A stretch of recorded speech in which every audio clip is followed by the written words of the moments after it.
Hi everybody, my name is Olle. Thank you very much to Tommy. I've had so much fun today and I'm hopefully going to have much more fun to come. This talk was kind of something new for me in that I have lots of slides but no words on them. So we'll see how it goes. Basically, we're going to talk, when I say the word graph here, I really don't mean this. And I don't mean this. When we're talking about graphs, we're talking about a network of nodes connected by edges. And there's this whole field of study in mathematics called graph theory, and academics in computer sciences have found lots of use for this, and there are lots of nifty algorithms and stuff like that. But basically, all you need to know for this talk is that a graph is something like this and not this. Okay, so let's get started. Let's say that we're responsible for the security of this system.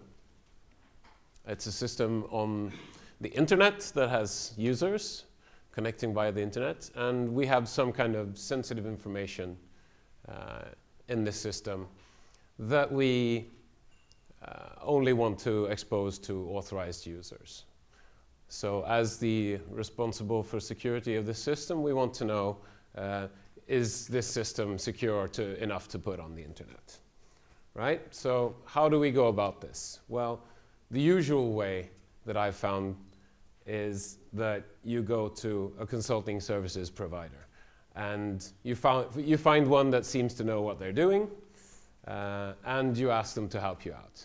And this is basically, what follows from here is basically true even if this services provider is selling you a penetration test or a code review or whatever kind of consulting services.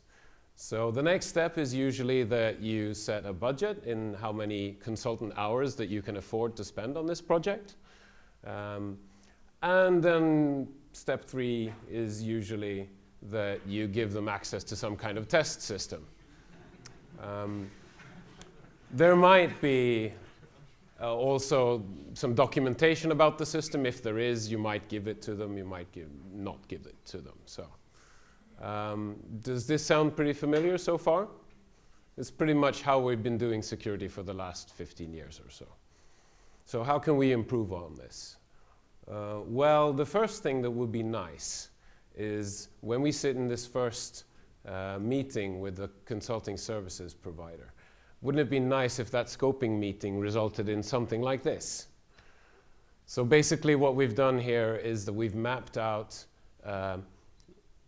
in general, the attack classes first, in the first order of the hierarchy, that are pertinent to this system, and we've tried to make it a bit more explicit. We're still not into the technical details of the system, but from the drawing that we saw earlier and from the high-level description of what the system does, we can pretty much say that these attacks are relevant to the system. And then we can have a discussion with this solution provider as to if they can see any more classes of attacks, any more types of attacks that might be relevant to the system. And we can also start to draw boundaries on this attack model for the system and say that, well, say the last category there of stealing physical media, we'll keep that out of the scope for this assignment, for example. So that might be an interesting way. And certainly better than talking about colored boxes or how many IP addresses or whatever usually goes on in a scoping meeting, right?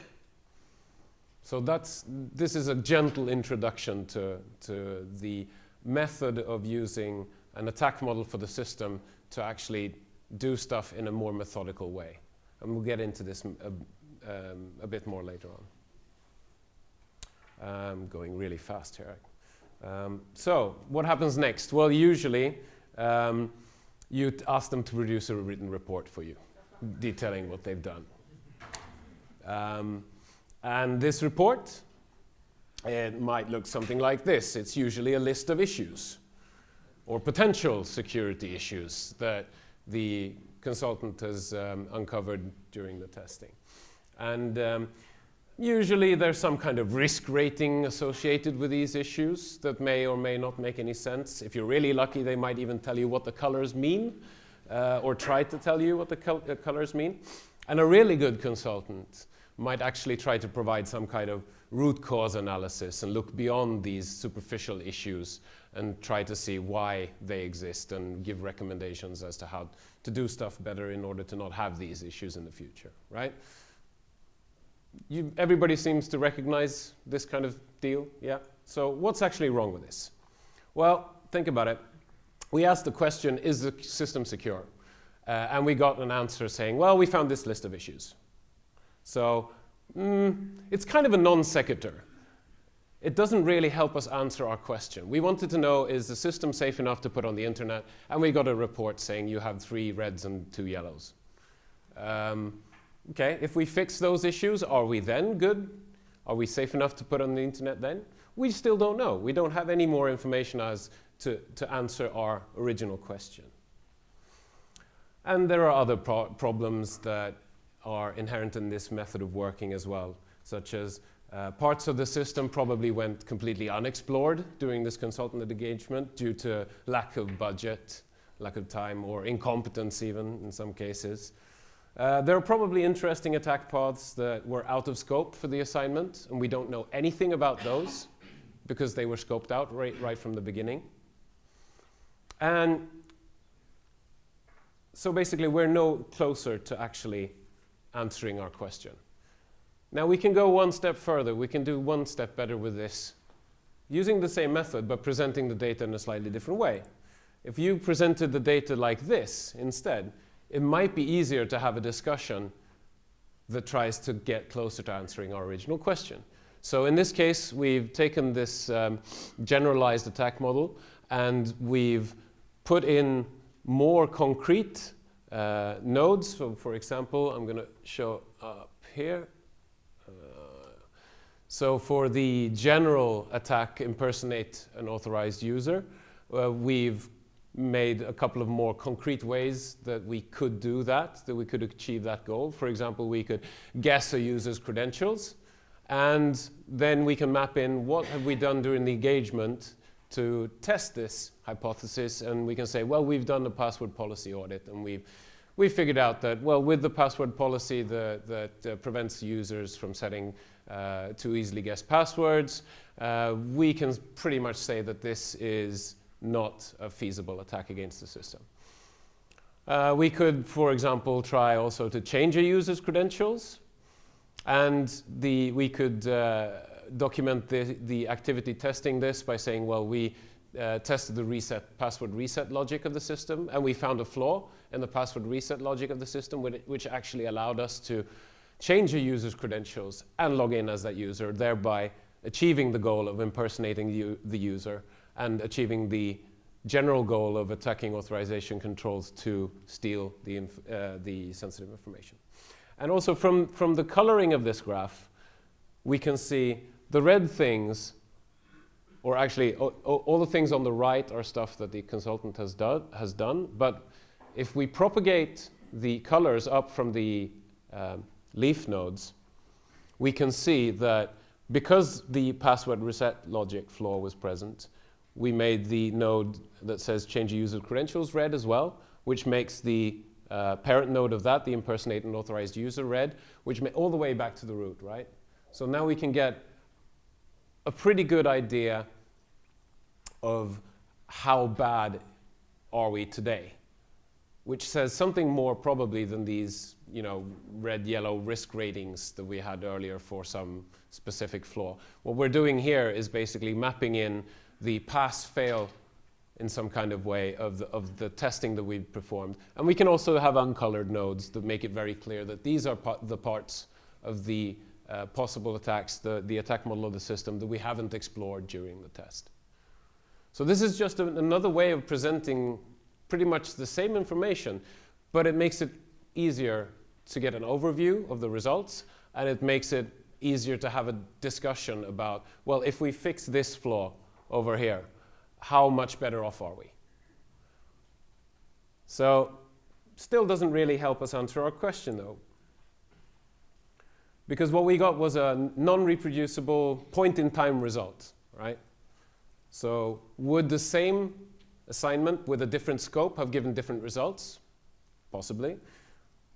Would the same assignment given to a different consultant with a different skill set give you different results? Most probably. And are these results actually useful to us like a year from now? Certainly not. I mean, are they even useful to us in a week? When we fix the vulnerabilities that were uncovered, are we done? Do we even know what done means? We still can't answer our question given the results of this consultant engagement. So we have to go back to see what is it we really wanted to know. And if we formulate the question a bit more precisely, we can say, well, what we wanted to know is, can this system protect our sensitive information from unauthorized access? That was the answer. That was the question that we wanted answered. The problem is that we can't answer this question because there are some pieces of the puzzle missing. We can't answer the question, number one, because protected from whom? We still don't know who the threat actor is. So we have to go back to basics and look at threat modeling and see, well, who is our most likely attacker? Is it these guys? Or if you're running a bug bounty, it might be this guy. Or if you've got lots of easily monetizable data, it might be this guy. Or if you're really unlucky, it might be these guys. But basically, we want to answer the question, who is interested in stealing the information, and how much effort are they willing to spend to get the information? That's the missing piece of the puzzle. So basically, this guy sometimes says intelligent things, and what it boils down to is we have to play attacker economics. The question that we really want to answer, if we refine it even more, is, will it cost an attacker more to break in to steal the information than it's worth to the attacker? And are the most likely attack vectors within the capabilities of our probable threat actors? That's what we want to find out. So, to find out the answer to our question, we have to be able to somehow estimate the cost of an attack to this threat actor. Otherwise, we have nothing to measure by. Otherwise, we have no way of figuring out when are we done, when are we safe enough. So, starting this activity, we need to enumerate all the possible attack paths. Otherwise, we can't really say what is the most probable attack path. We can't say anything about the total cost of attacking the system, because an attacker is probably going to choose the cheapest path available to them. So as a defender, we have a slight disadvantage in that we have to find out all possible attack paths. We do have a slight advantage over the attacker because we own the system. We can inspect it in whatever way we see fit. We probably have some kind of documentation. We can potentially know everything about the system. So that makes it possible for us to build a near-perfect attack model for the system. Whereas an attacker would have to spend significant resources in footprinting exercises and finding out what the system looks like from the inside. Whereas we as defenders have the advantage of getting that information. Well, I wouldn't say free, but still, we have the possibility. So, enumerating all attack paths looks suspiciously like the picture we saw earlier. It's basically the activity of taking this generalized attack model that we built for the system, arguing that it's complete in the general sense, arguing that, well, there aren't any more classes of attacks that are relevant to this system. And for each class of attacks, there aren't any more general attacks that are relevant within that class. And for each type of attack, we need to enumerate all the possible ways one could perform such an attack against the system. which we can do because we have the technical information about how the system works, how it's set up. We can take these consultants that have attacker knowledge and use their expertise to build out this attack model and make it more refined, and spend time and effort in getting it to be as close to a perfect model of our system as we can. Now, the resources that we spend on building this model aren't wasted. They aren't something that we spend money on and the results are useless the next day or the next week or the next year. This is something that can live with the system and that we get more value out of the more work we put into refining it. So when we've enumerated all possible attack paths, let's go back to this generalized picture. It's a bit easier to read. We can start to assign an estimated cost to the attacker for each node. So we've got the generalized picture here, but let's, for example, take get data from authorized user.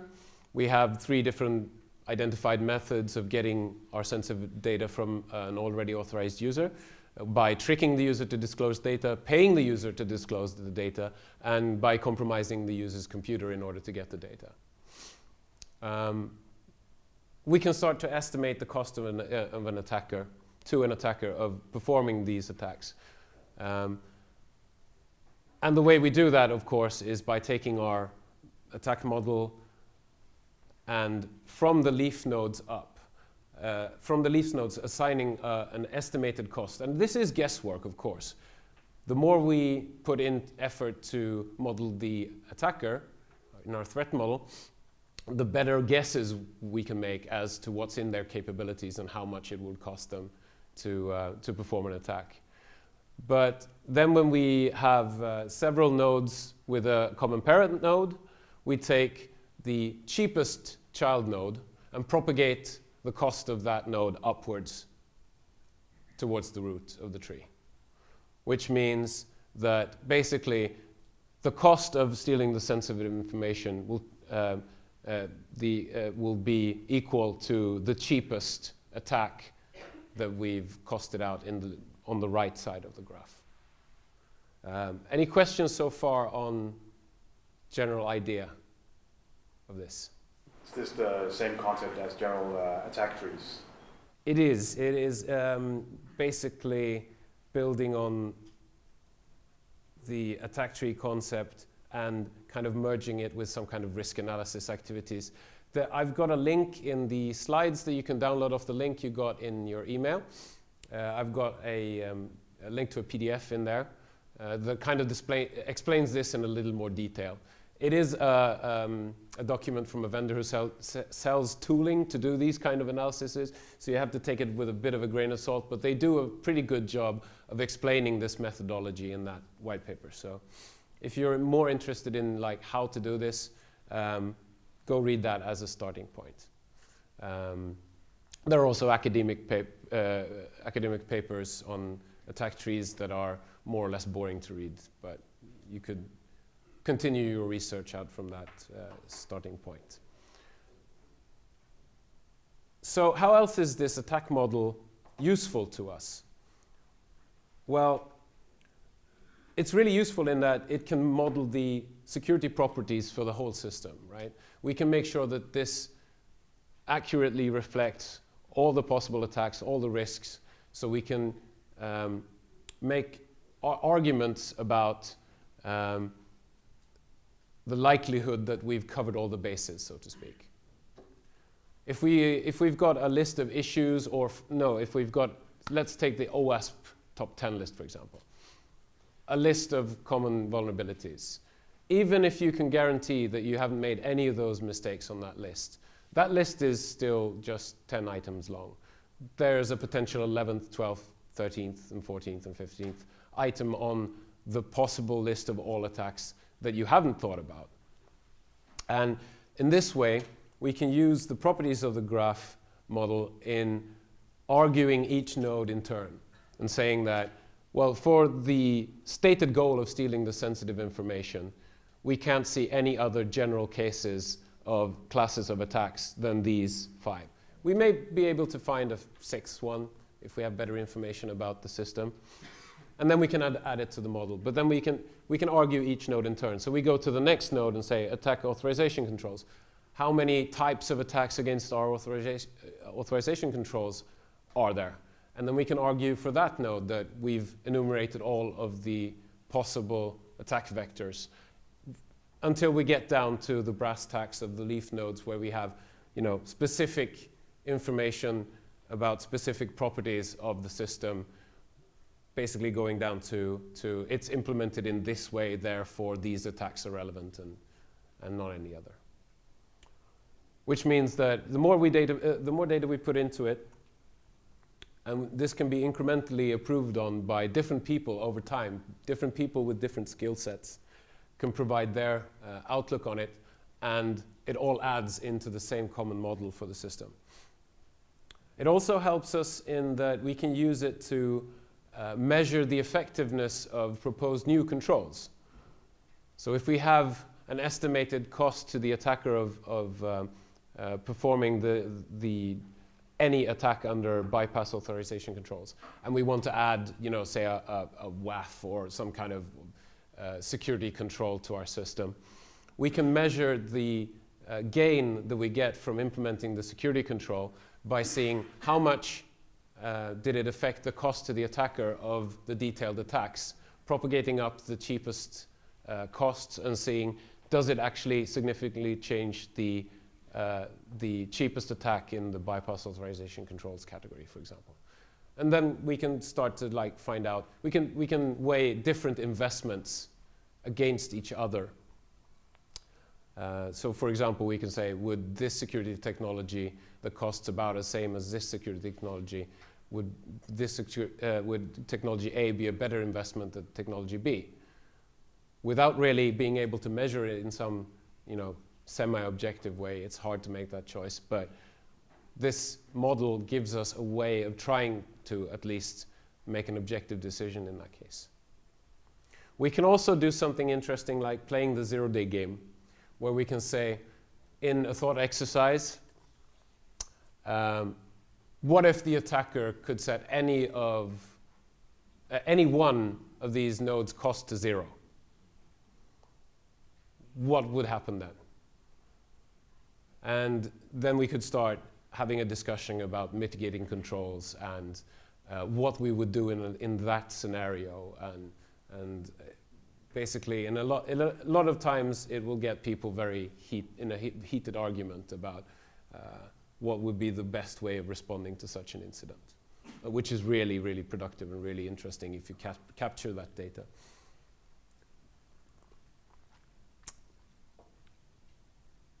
Okay, so this is going really quickly. I hope you have questions for me. Any questions so far? Again, yeah? How would you sell this to a customer?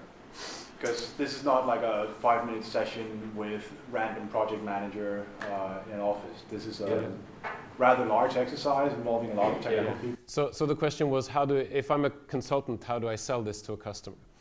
Well, my initial answer would be slowly, a piece at a time over a period, right? So you wouldn't go in and say, oh, this is what we're going to do, this whole thing, and that would probably overwhelm a lot of people that you're pitching it to. So you could start out, much like I did in the presentation, with taking just, if you're a consultant doing this kind of testing, then change the way you do scoping meetings. Start building a generalized attack model in the scoping meeting. And then you can have something that you can have a discussion with the client, both during, you don't have to change your methodology for testing, but you can have the generalized attack model that you use to scope out the activities as a talking aid when having a communications about the results of the testing with that client. And then when they become, more used to that idea, then you can start introducing more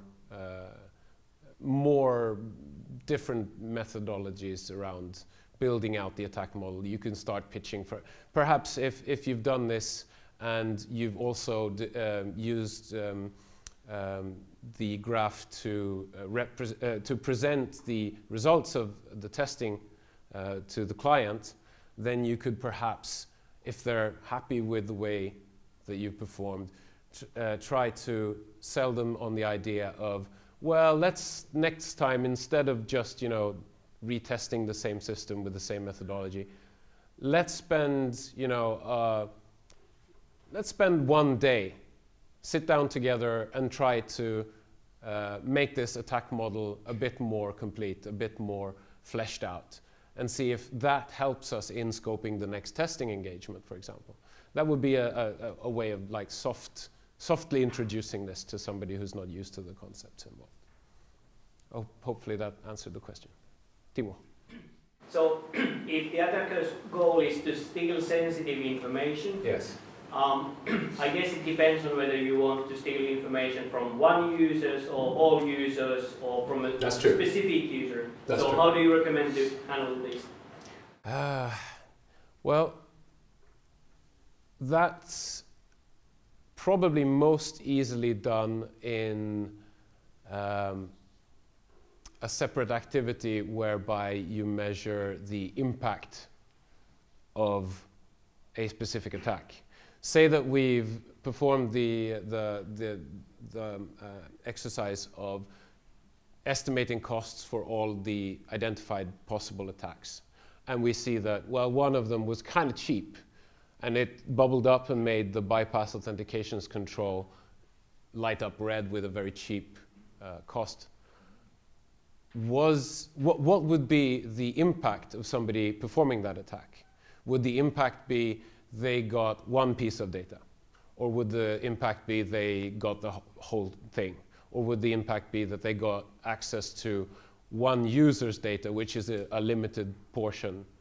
Then you could start weighing that into your decision about what to do about that specific issue. So a lot of these attack vectors are going to be, I'm going to use the word hypothetical.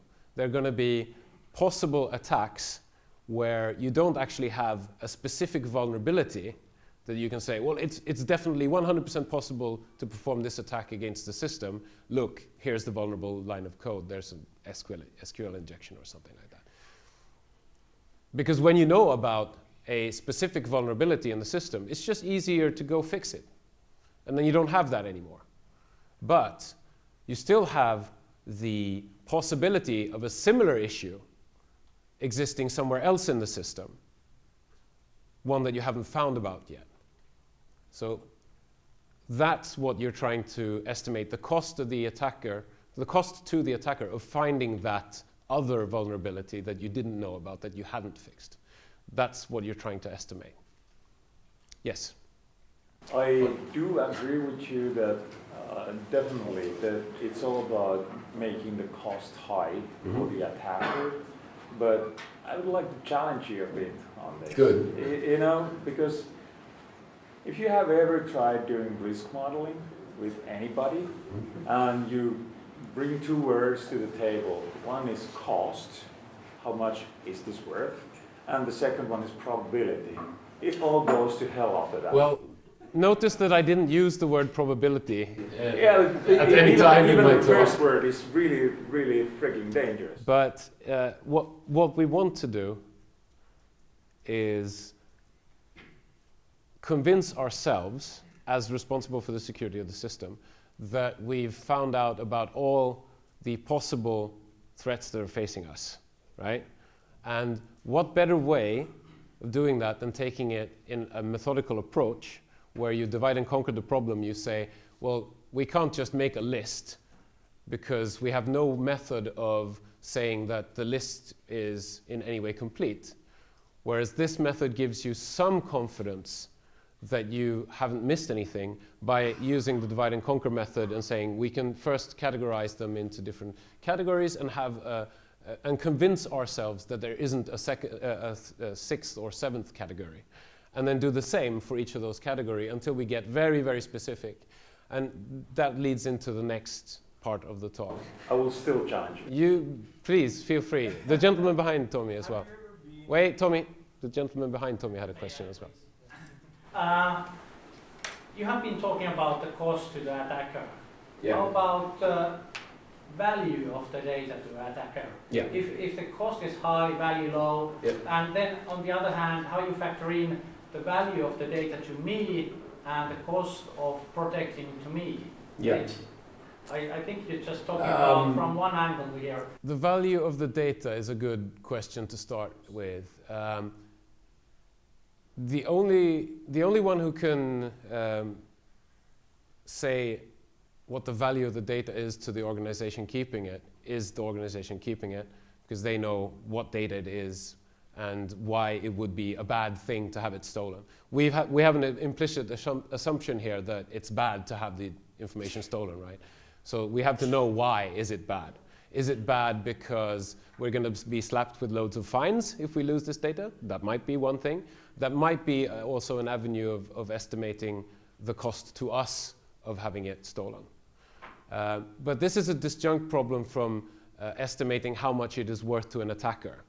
In that case, we have to do a completely different exercise of finding out what's the most probable attacker look like, why do they want the data, and how much would it be worth to them, and what are their resources that are available to them in terms of money or whatever it might be. So that's a completely different exercise from the exercise of finding out what data do we keep, why would it be a bad idea if it was stolen, or compromised in other ways. There could be problems for us if the availability of the data was at risk. There could be problems if the authenticity or the integrity of the data was at risk. So that's something that we, as the keepers of the information, have to be able to answer. And that's a different exercise. I didn't really want to go into methods about that today, but it's probably well known in Infosec practice that as information classification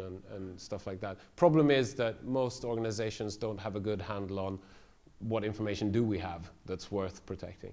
That's like the first thing you have to answer. And then you can start weighing those against each other and say this might be more important to protect than this information as such. Over there.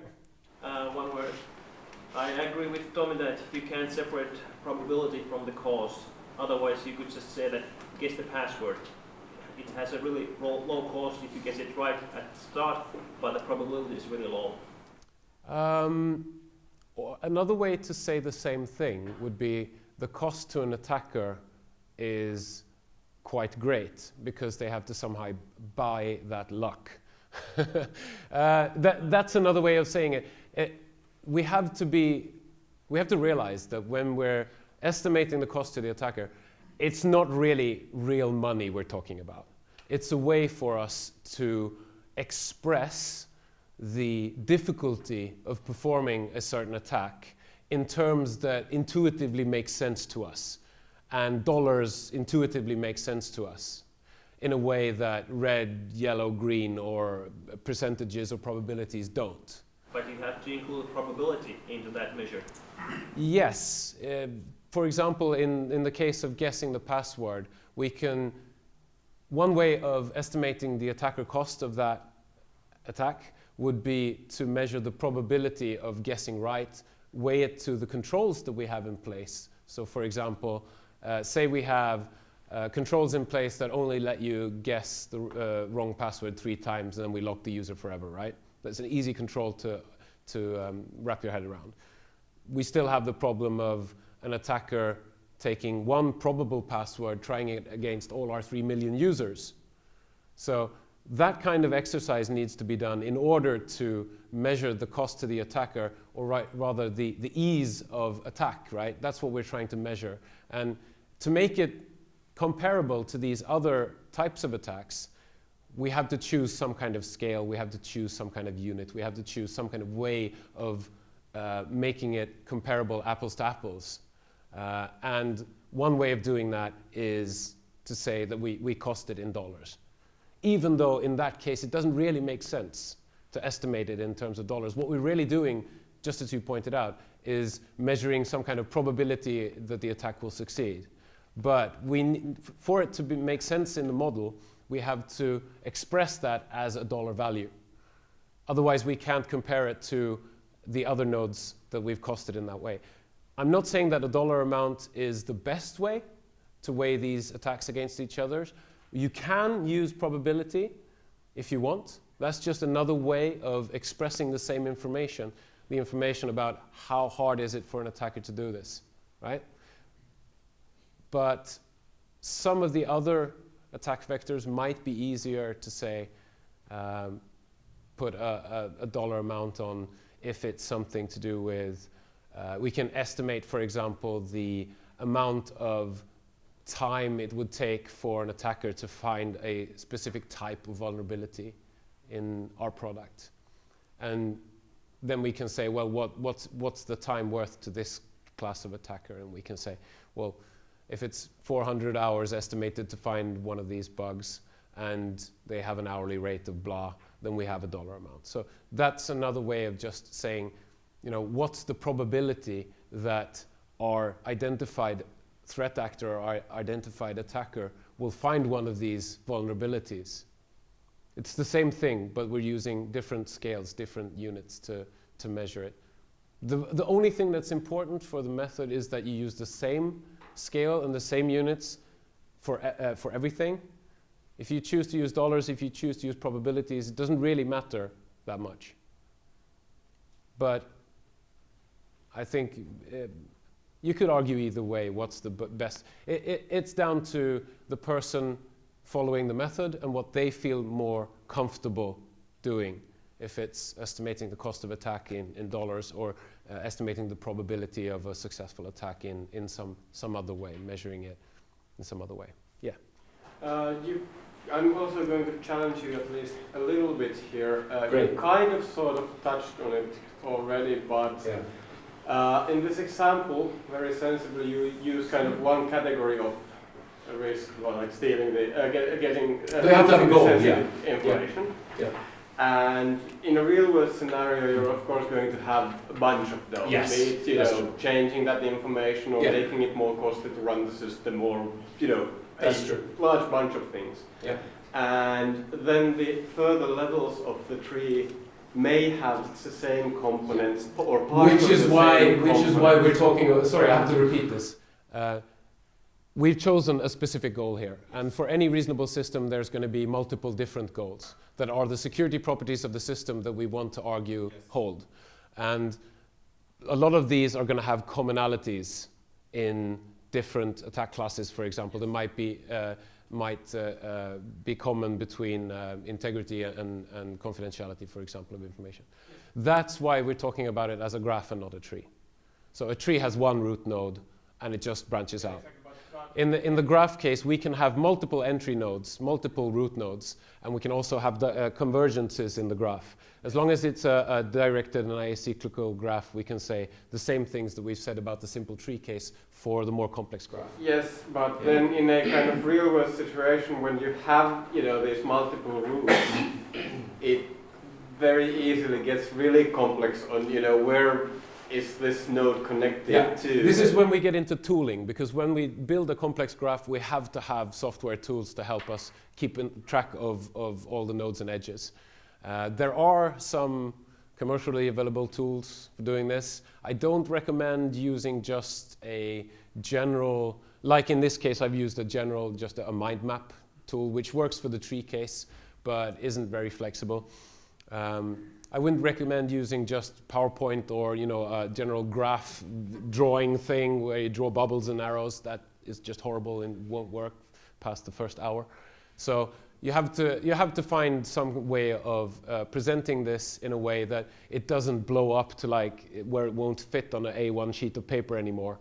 You have to be able to subdivide it into different smaller graphs and make the links between those graphs work in an intuitive way, and you can only do that by having proper tooling. So that is one thing that it doesn't stand in the way of trying out this in a simple case where you work with it more generally, but if you're going to make a complete attack model for the system, then definitely you're going to want to invest a little bit of money in proper tooling to help you with that exercise. I need to get on with the presentation. I have one last part of it, which is, well, what if we're developers? So far, we've talked about basically the role of like a CISO or somebody responsible for securing the system, responsible to boss or shareholders or regulatory agency or whatever.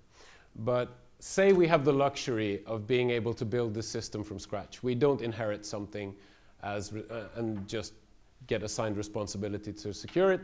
We get the luxury of actually trying to build it correctly from scratch, right? So let's put ourselves in the position of a developer that's building the system instead.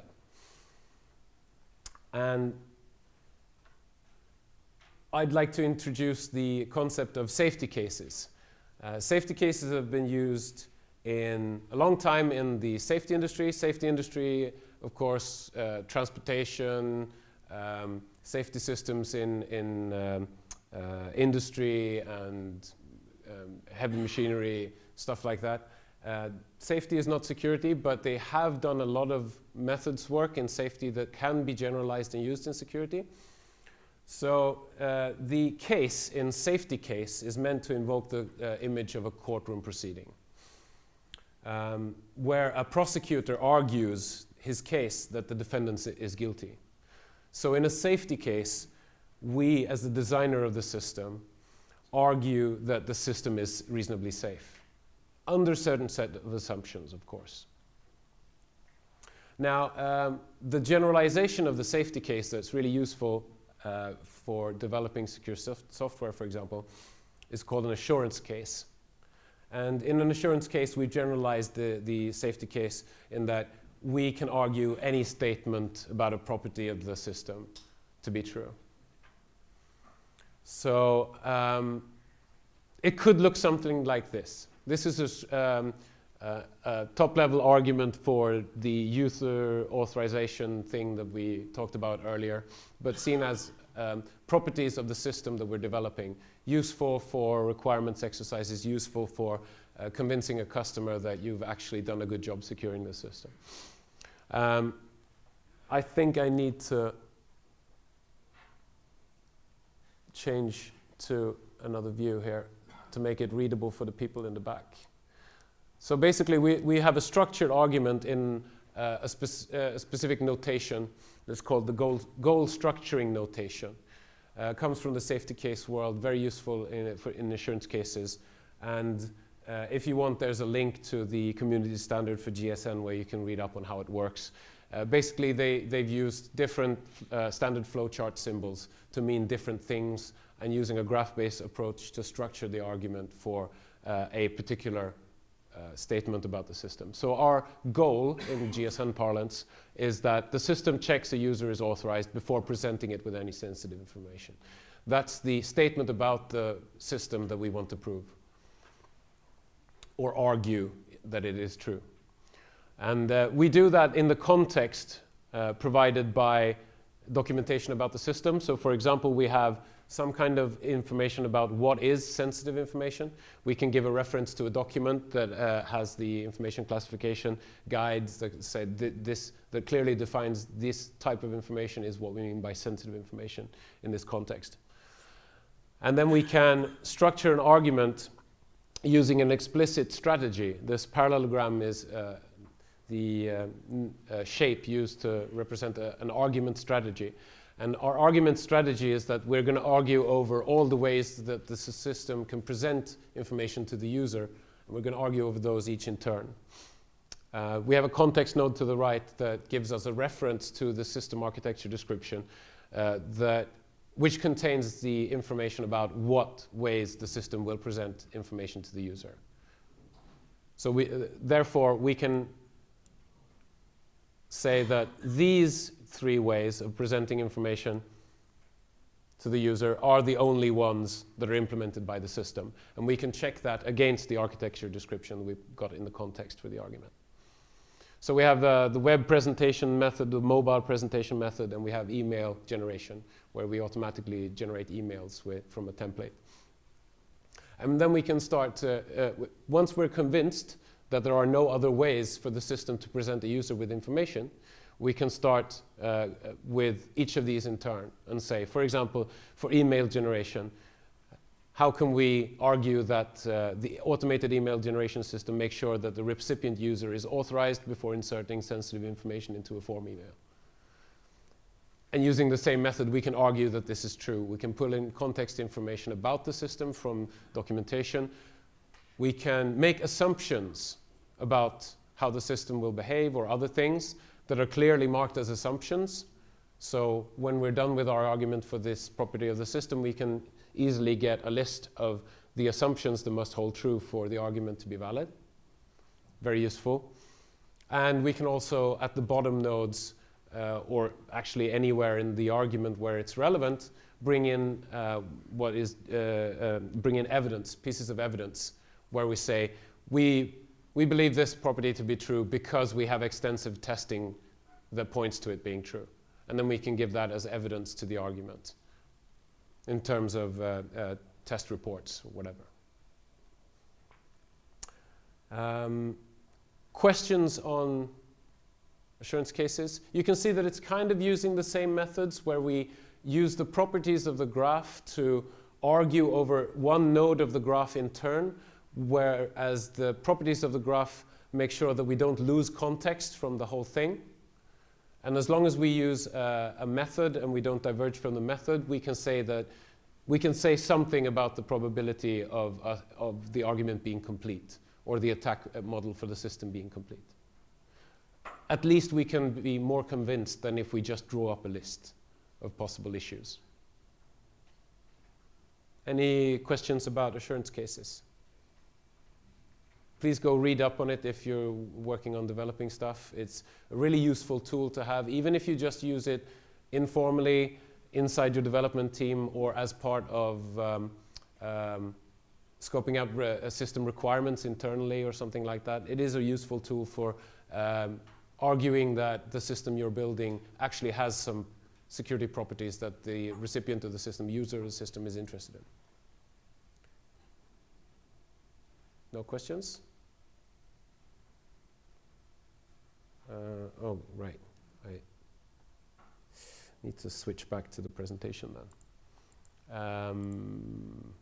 Yeah, so some conclusions that we can draw from this, if you buy the argument that I'm making, is that we probably need better, more methodical approaches to securing systems. If you bought the first half of the argument that I made, that the way that we're going on about securing systems today is perhaps suboptimal, then you could probably agree with this statement. So we need probably some way of better measuring what is good enough security. So we can answer the pertinent question, is this system safe enough to put on the internet, for example?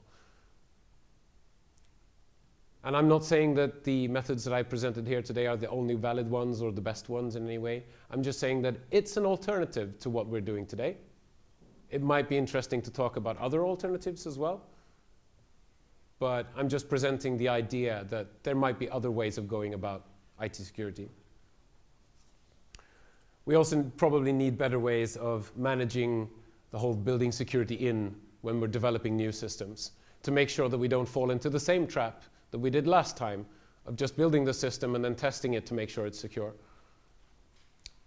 That we, for example, use assurance cases or other methods to track security throughout the development lifecycle and make sure that we have evidence and arguments to back up that the security claims that we make for the system actually hold true for the implementation. And you might also agree that graphs are a great way of modeling the security of a system because they allow for methodical reasoning about the properties in a structured way. And it probably helps you understand stuff better when you visualize information using graphs rather than having even a structured text representation of the same information. So, hopefully some new ideas for you to think about. If you have any questions, please ask now, or I'm going to be around later tonight and all day tomorrow, and you can come up to me and talk about this thing or the other thing or something else entirely if you want. Yes? There has been somewhat critical tone on some of the comments, so I want to conclude with something positive. Oh, thank you. So I think that the visualization could be used as well, you know, to describe how things change over time. Yeah. Because it is actually easily comprehensible. Yes. For especially less technically inclined, if you don't mind here. Yeah, and even if you just take home one little bit of information like that, maybe we could use graphs as a way of visualizing something, and I've made something easier or better for you, then I'm really happy. So, thanks. Another positive statement is that it helps IT inside a company to discuss with the risk owners of which to mitigate first. And, you know, Yes. Exactly. We need to find better ways of having a constructive discussion that includes risk owners, business executives, IT people, and technical experts all in the same room together, discussing the same problem and using the same methods to describe what they're talking about. That's something that's really, really lacking today, I find, in many places.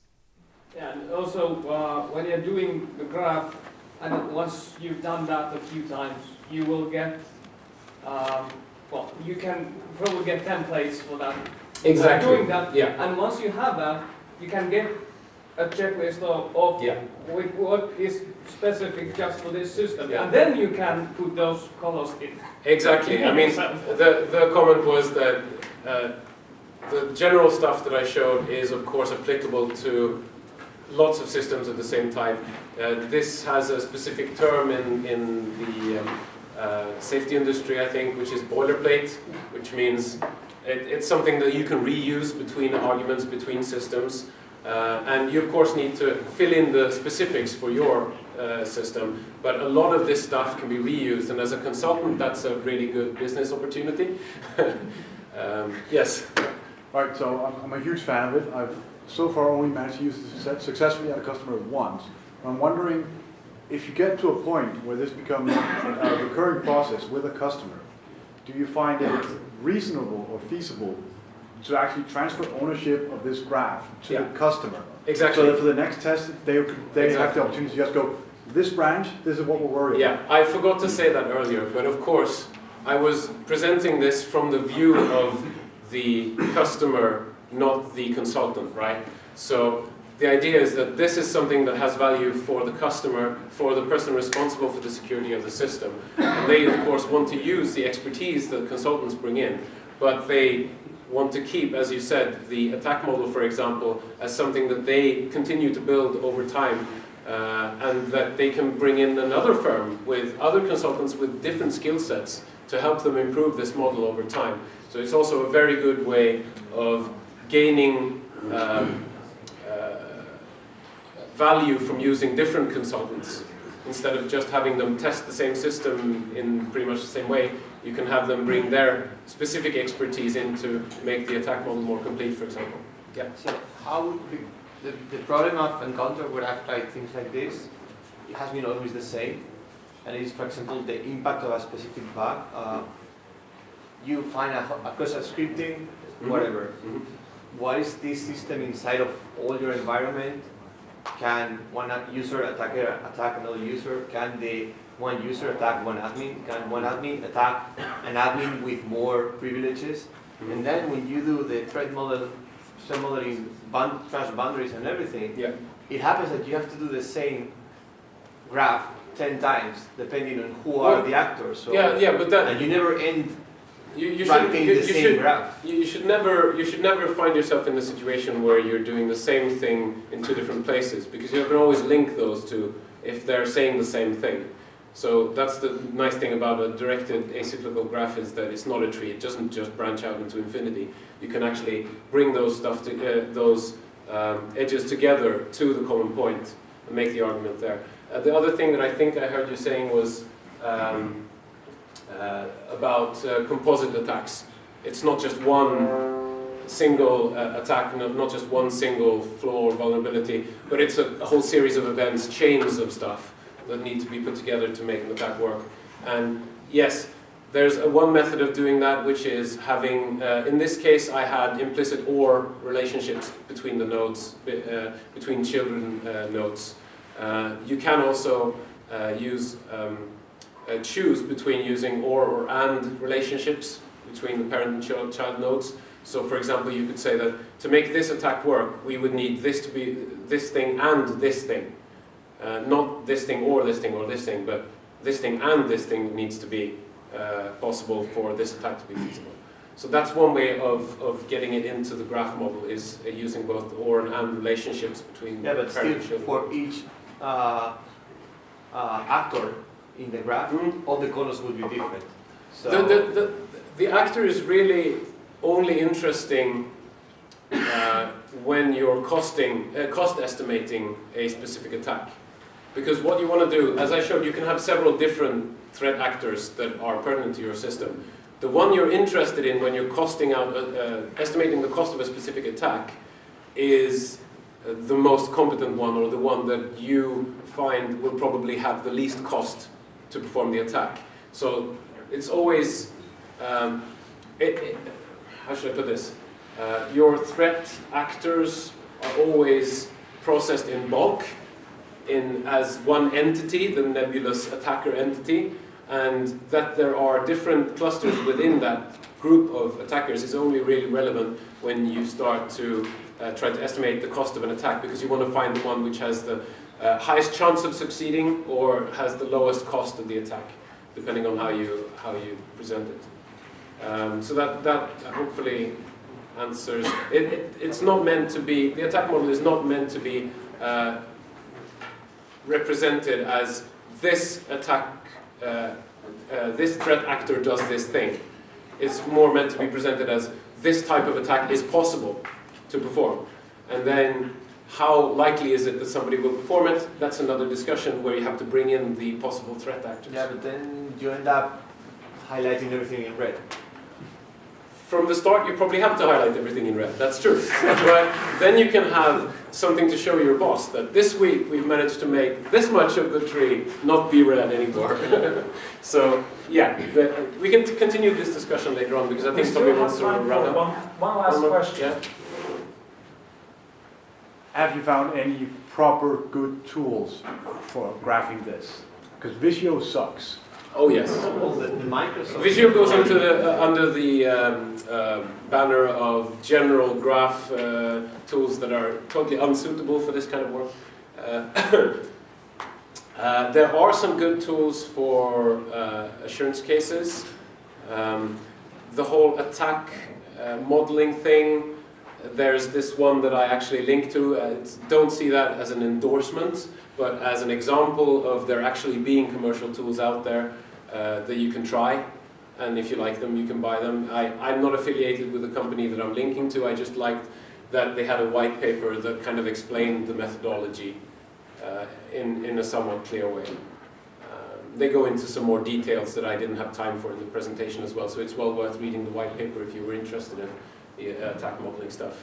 If you're a developer or you're interested in insurance case stuff, there's also lots of literature to read up on. I recommend the Software Engineering Institute at CMU. They've done a lot of good work explaining in blog posts, and they have some research articles as well on insurance cases and different methods of working with insurance cases.